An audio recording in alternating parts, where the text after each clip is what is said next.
Bu qala daşlı qala, hər yanı daşlı qala.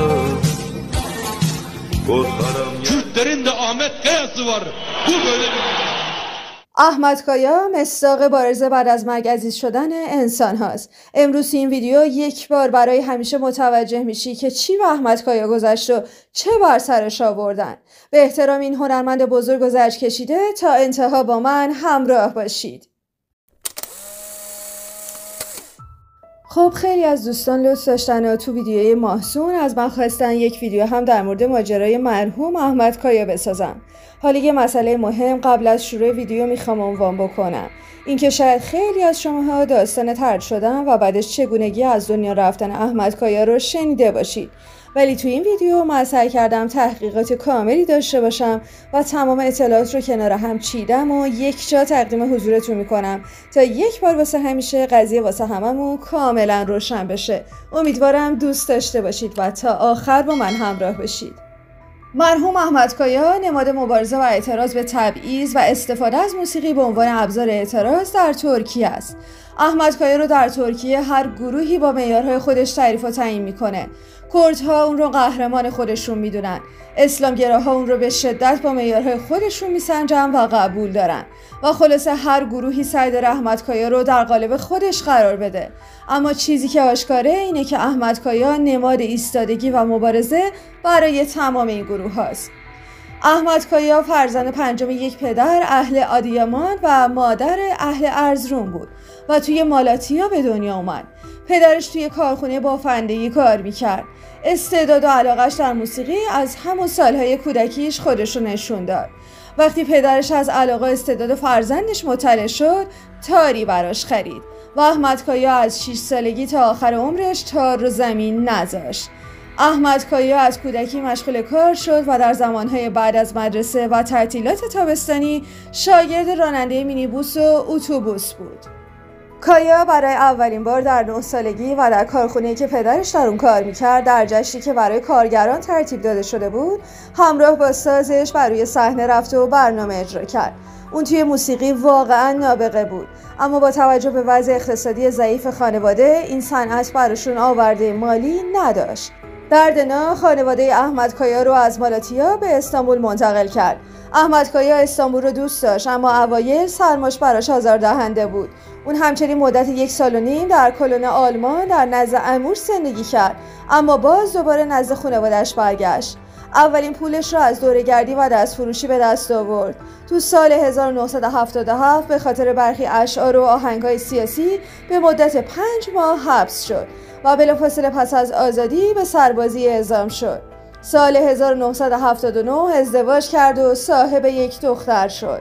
دهه 80 اما برای احمد کایا بسیار سخت و سنگین گذشت. بیپولی، بیکاری ناشی از فعالیت‌های سیاسی، جدا شدن از همسر و از دست دادن پدر از اتفاقات تلخی بود که برای کایا افتاد. توی همون سالها با فردی تایفور آشنا و وارد گروهش شد و تو گروه موسیقی تار زد. این زمان دوره‌ای بود که با ادریس özbir معروف به کورد ادریس که از معترضین شناخته شده ترکیه بود آشنا شد و به پسرش آموزش تار داد. خودش رو در دنیای زیرزمینی و فعالیت‌های کورد ادریس دید و دوباره به 3 ماه حبس محکوم شد. توی زندان با خواننده اعتراضی معروف حسن حسین دمیرال آشنا شد و مسیر زندگیش تغییر کرد. نهایتاً تو سال 1985 و پس از آزادی از زندان اولین آلبومش رو منتشر کرد و از پسش نزاع و جنگ و محرومیت و ممنوعیت از راه رسید. به خاطر اشعاری که خونده شده بود قرار توقیف برای این آلبوم صادر شد. احمد کایا با شاعران و نویسندگان معترض همکاری داشت و چندین مرتبه هم دستگیر شد، اما این دستگیری ها مانعی براش نبود. احمد کایا هر چیز رو که اسم می‌کرد درسته انجام میداد و میخوند و واهمه ای از اعلام موضعش نداشت و از این رو بعد از انتشار هر آلبوم مقصد بعدیش زندان بود. تمام کاستاش ممنوع و توقیف می شدن، علیهش دعوا طرح می شد، اما در نزد مردم ذره ای از اعتبار احمد کایا کم نمی شد. کایا در کنسرت‌هاش هم صدای اعتراضش بلند بود و در سال 1997 در یکی از کنسرت‌هاش گفت که من نمیتونم روی کسی که توی این مملکت زندگی میکنه اما درد و رنجی نداره اسم انسان بذارم. ازدواج دوم و آخرش با گülten Hayaloğlu بود و صاحب دختری به نام ملیسا شد. در دهه 90 میلادی فعالیت‌هاش رو در مورد مسائل مربوط به کردها علنی کرد و از نظر مالی و حرفه‌ای هم دوره بسیار خوبی رو سپری می‌کرد و تو همین دهه اولین برنامه تلویزیونیش رو ساخت. در دهه 90 احمد کایا نه تنها برای حقوق کردها بلکه برای اسلامگراها هم فعالیت میکرد و خواستار رعایت حقوقشون بود.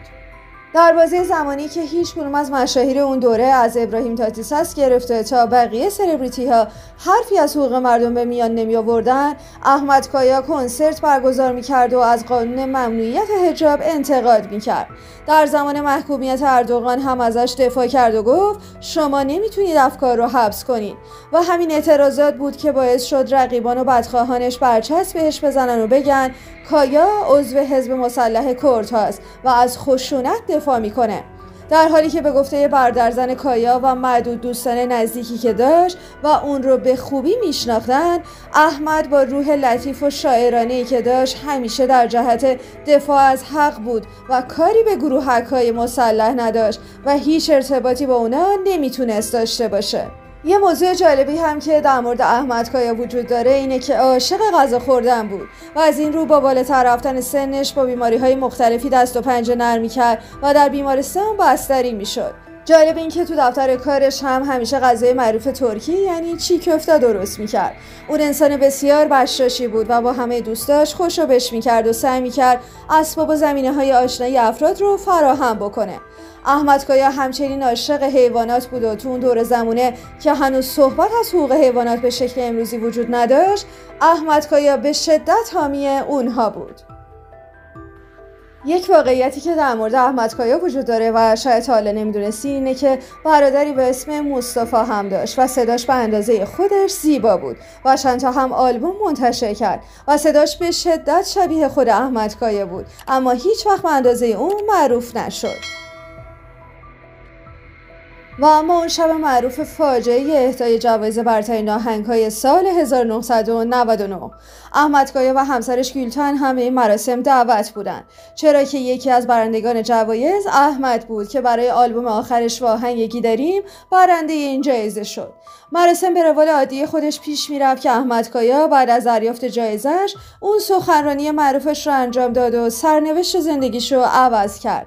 احمد کایا گفت که در آلبوم بعدیم یک آهنگ کردی ویژه قرار دادم که میخوام در شادی الانم اون رو بخونم و میدونم که تو سالن کمپانی‌های موسیقی زیادی هستن که تمایل دارن آهنگ منو paylaş بکنن و eğer مایل به این کار نباشن خودشون باید پاسخ مردم ترکیه رو بدن.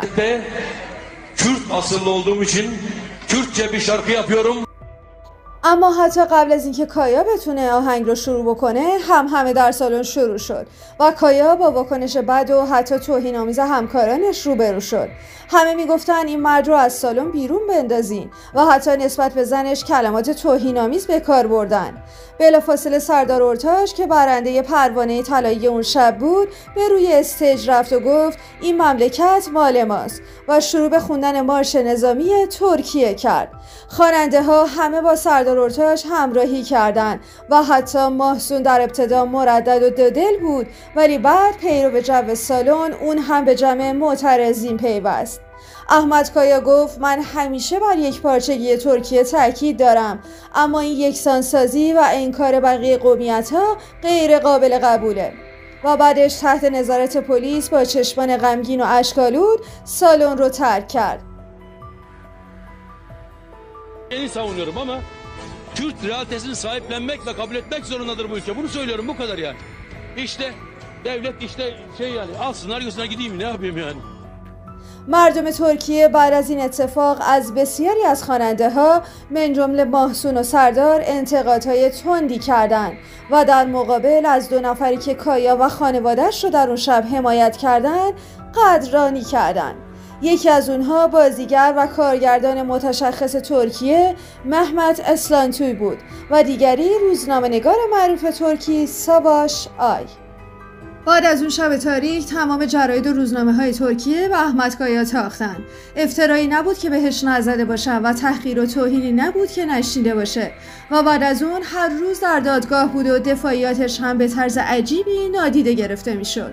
در این میان روزنامه معروف حریت ترکیه با تیتر بزرگ شرفسیز یا همون بیشرف نقش بزرگی تو مسموم کردن افکار داشت. از بین تمام کسانی که در اون شب بی احترامی شرم‌آور رو در حق احمد کایا کردن، تنها کسی که اعتراف کرد که از کردش پشیمونه سردار اورتاش بود. احتمالاً این اعتراف به خاطر رفتار هیجانی و به دور از فکر اون شب هم میتونه باشه. در شب حادثه حتی به سمت احمد کایا اشیایی مثل چنگال و غیره هم پرتاب شد و چندین نفر از سکیوریتی های سالن ازش محافظت kerdin. اما سردار قسم خورد که من حتی ذره‌ای هم به سمتش پرتاب نکردم. Allah belamı versin, şuradan ölüm çıksın eğer rahmetliye en ufak bir şey. Ben çok iyi hatırlıyorum onu. O gece Ahmet Kaya'yı 3 kişi ve garsonlar korudu yalnızca. اما در اون دوران سخت و پر از حجمه هیچ کدوم از همکاراش ازش یادی نکردن و خبری نگرفتن. البته اون همیشه از ایبو و محسون یه دلگیری دیگه ای داشت، چرا که هر سه تاشون کرد بودن و احمد کایا انتظار داشت که پشتیبانی اون رو میکردن.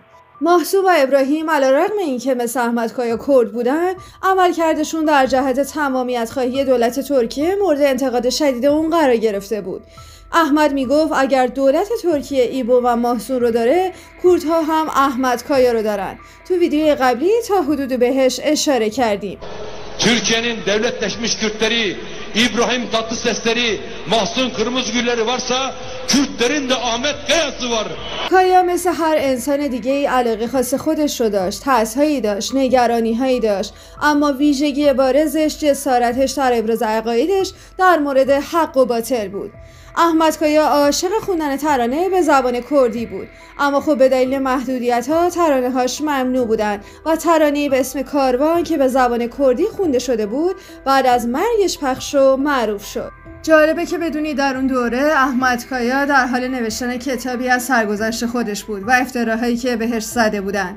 اسم کتاب کرکنو havaya dönüştürün بود، اما اجل فرصت اتمام کتاب رو بهش نداد. احمد کایا مرگ خودش رو در نزدیکی حس می‌کرد و به دوستی به اسم محمود گفته بود که از تنها مردنم غمگینم. بزرگترین نگرانی احمد کایا این بود که بعد از مرگش تازه شناخته و درک بشه و همیشه میگفت تا وقتی که زنده هستم منو دریابید. احمد کایا که بارها به دادگاه امنیت ملی ترکیه فراخوانده شده بود، بعد از اجرای دادگاه و شنیدن دفاعیه‌های اون ممنوع خروجیش لغو شد و تا جلسه بعدی دادگاه برای برگزاری کنسرتش به فرانسه رفت. اما دادگاه امنیت ملی به صورت غیابی کایا رو به تحمل 10 سال زندان محکوم میکنه. غافل از اینکه این هنرمند دیگه هرگز به خاکی که عاشق اون بوده بر نمیگرده، چرا که در 16 نوامبر 2000 در 43 سالگی در اتاقش تو پاریس به صورت مشکوکی از دنیا رفت.